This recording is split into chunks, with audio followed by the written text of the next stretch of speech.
I just got the sensations of a panic attack there just now. And it felt like just lots of voices, millions of voices in my head, but not actual voices, but you just know they're talking, and they're just, you know, and you're just going, oh please stop.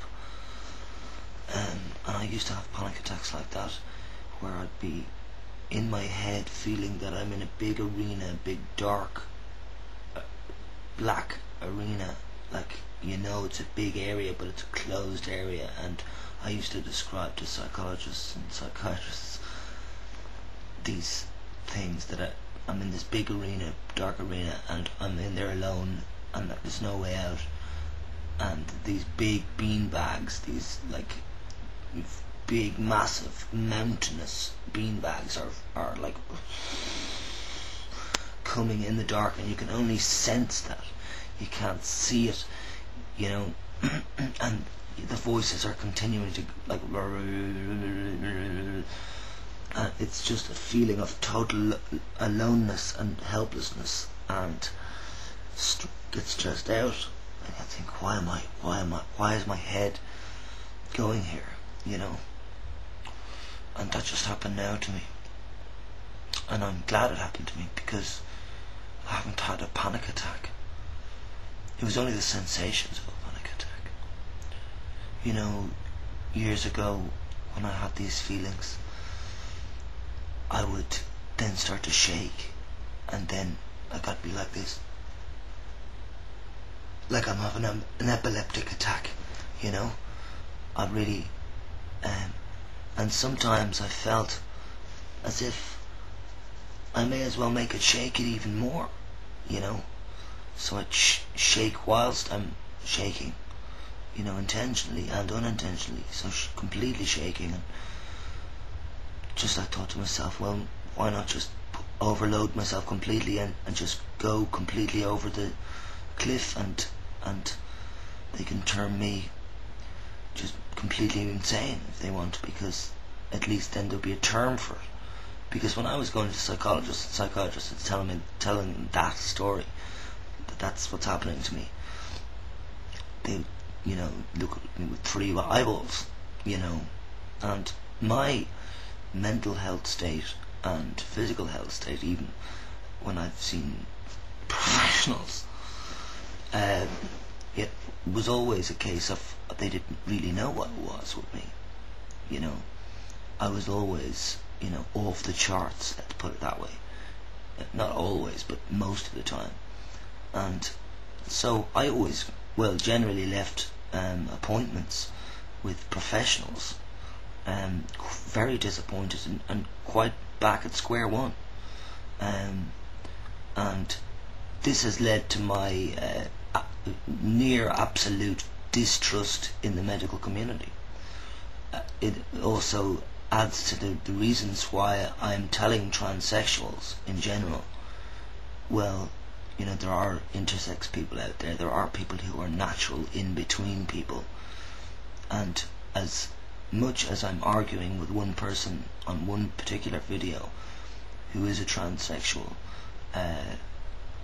you know, I would like all transsexuals to realise when I'm talking with you transsexuals, you may as well look at me as being a transsexual as well.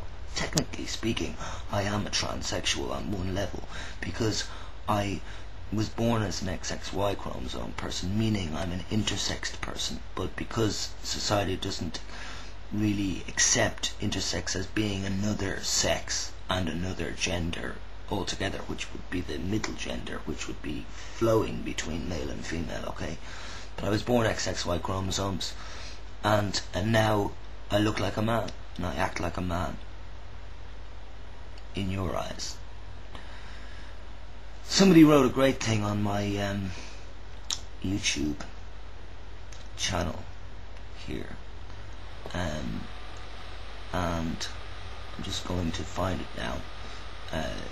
It's at the end, it's on my main page of Peace and Party, and it's by Debbie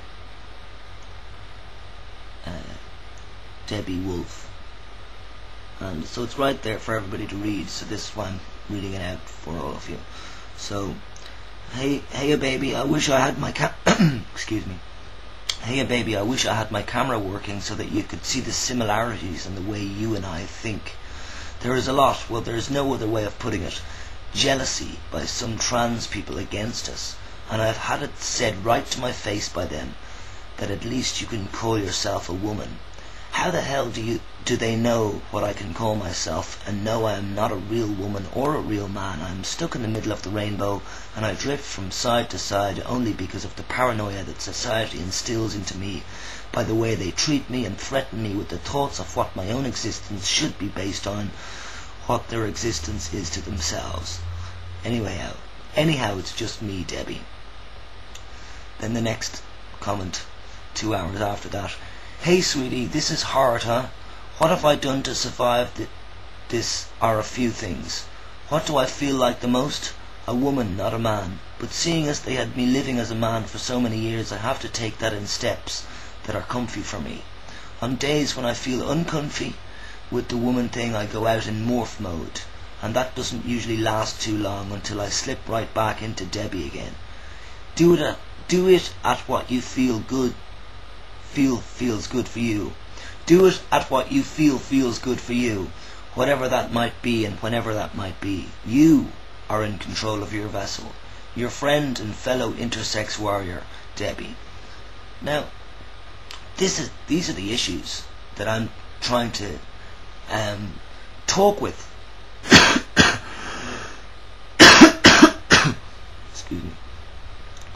Talk with the with the transsexual communities of the world. And there's a lot of transsexuals on YouTube, and nearly all transsexuals are subscribed to each other. So there's about 1,500 strong transsexual community. There of course is more, but just the core people would be 1,500, which is a hell of a lot of people. Now I put to the transsexual community out there, have you thought about intersex? Have you thought that maybe you are the scientific definition of intersex, which means that your chromosomes or your genetic pattern is different to the XY or XX chromosomes, but there's an exception to that rule. If you are XY chromosomes, you also can be female. There are female looking people that have got XY chromosomes. Okay? Right? And they don't have a penis, is my point. Okay? So there are XY people out there that don't have penises. They are XY though. So it's all complicated, people. It's really complicated. But it has to be talked about. And I think that the trans community in general, or let's say the majority of trans people who've basically accepted the terminology that they're transsexuals, that they're going to change sex. My opinion is that there are no males and females in this world. Very bold statement, isn't it? Yes. But there are no males and females in this world. We're all people. And male and female rigid boxes do not work for this evolved human society that we have at the moment. Just simply doesn't work. It's not enough. So we either make more and more and more and more categories to fit in, and we've got millions of categories, or we all together and we're praying for people. One thing. One. You are one. You are you. You are the only you. I can't say this more clear. And I question why, truly, why anybody